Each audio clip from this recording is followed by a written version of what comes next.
Hello my dears, welcome back to Xylem learning. മക്കളെ, പഠിച്ചുകൊണ്ടിരിക്കുകയാണ് നമ്മൾ. അപ്പോൾ നാളെ പരീക്ഷയ്ക്ക് വരുന്ന സമയത്ത് നമുക്ക് തെറ്റിപ്പോവാതിരിക്കാൻ കുറച്ച് ചോദ്യങ്ങൾ ഇടയ്ക്കിടയ്ക്ക് ഒന്ന് ഓർത്ത് നോക്കണം. ഇതൊക്കെ ഞാൻ പഠിപ്പിച്ച കാര്യങ്ങളാണ്, എന്നാലും വീണ്ടും വീണ്ടും പറയുകയാണ്. നിങ്ങൾ നോക്കുക, 3 ഓപ്ഷനുകളിൽ 3 വാക്കുകളുണ്ട്. ഇതിൽ ഏതാണ് ശരി എന്നാണ്?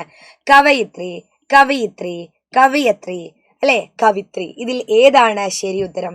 നിങ്ങൾക്ക് എല്ലാവർക്കും അറിയാം, കവി എന്നതിന്റെ സ്ത്രീലിംഗമാണ്.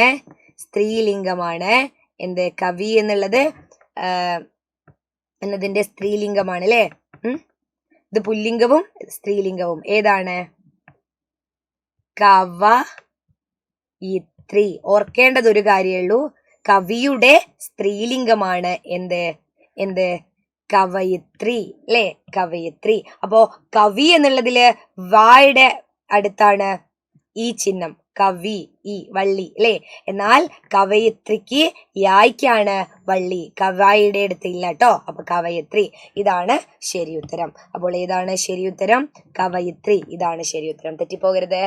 അടുത്ത ചോദ്യം, ഒരു 4 ഓപ്ഷനുകളൊക്കെ തരും. ഇതിൽ ഏതാണ് ഉത്തരം? അടിമത്തമാണോ അടിമത്വമാണോ? ഏതാണ് ശരി ഉത്തരം മക്കളെ? അടിമത്തമാണ് ശരി ഉത്തരം. അടിമത്തമാണ് ശരി ഉത്തരം. സത്യാഗ്രഹമാണോ സത്യഗ്രഹമാണോ? നമ്മൾ സാധാരണ സത്യാഗ്രഹം എന്നൊക്കെ പറയാറില്ലേ അല്ലേ? അത് തെറ്റാണ്. അപ്പോൾ ഏതാണ് ശരി? സത്യഗ്രഹം. ഓർക്കുക, സത്യഗ്രഹം. സത്യഗ്രഹി, സത്യഗ്രഹം എന്നൊക്കെയാണ് ശരിയായ പദം. ഇതൊക്കെ വന്നാൽ നിങ്ങൾ കറക്റ്റ് ഏതാന്ന് എഴുതണം കേട്ടോ. ഇനി പ്രസംഗകനാണോ പ്രാസംഗികനാണോ? ഞാൻ പറഞ്ഞിട്ടുണ്ട്, പല പല ലൈവുകളിലൊക്കെ ഞാൻ പറഞ്ഞിട്ടുണ്ട്. അപ്പോൾ പ്രസംഗകനാണോ പ്രാസംഗികനാണോ? അദ്ദേഹം അടുത്തതായി നമ്മുടെ വേദിയിലേക്ക് എത്തുന്നു, വളരെ പ്രശസ്തനായ പ്രാസംഗികൻ എന്ന് പറഞ്ഞാൽ തെറ്റാണ്, പൊട്ടത്തെറ്റാണ്. അദ്ദേഹത്തെ നമ്മൾ കളിയാക്കുന്നതിനൊക്കെ തുല്യമായി പോകും. അതുകൊണ്ട് ശരി ഉത്തരം പ്രസംഗകനാണ്. വേണ്ട, പ്രസംഗകനാണ് ശരി ഉത്തരം. അപ്പൊ പ്രസംഗകനാണോ പ്രാസംഗികനാണോ ശരി ഉത്തരം? പ്രസംഗകനാണ്, പ്രാസംഗികനല്ല. ഓക്കെ. അതുപോലെ കുറേ വാക്കുകളുണ്ട്, ഇതൊക്കെ നിങ്ങളൊന്ന് ഓർത്ത് വെക്കുക. അച്ഛൻ എന്നെഴുതുന്നത് നിങ്ങൾക്ക് അറിയായിരിക്കും. ഉദ്ഘാടനത്തിന്റെ ധ ഏത് ധായാണെന്ന് നോക്കുക. നിഘണ്ടുവിന്റെ ഘ ഏത് ഘായാണെന്ന് നോക്കുക. അടിമത്തം, ആകാംക്ഷ അല്ലെ, ആകാംക്ഷ. കവയിത്രി നമ്മൾ പറഞ്ഞു. മടയന് ഈ ഡായാണ് കേട്ടോ.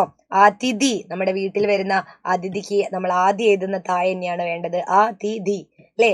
സ്വാദിഷ്ടം, നോക്കൂ, അമ്മ ചുടുന്ന ദോശ വട്ടത്തിലായതുകൊണ്ട് എന്താണ്? ദോശ വട്ടത്തിലായതുകൊണ്ട് സ്വാദിഷ്ടം കേട്ടോ.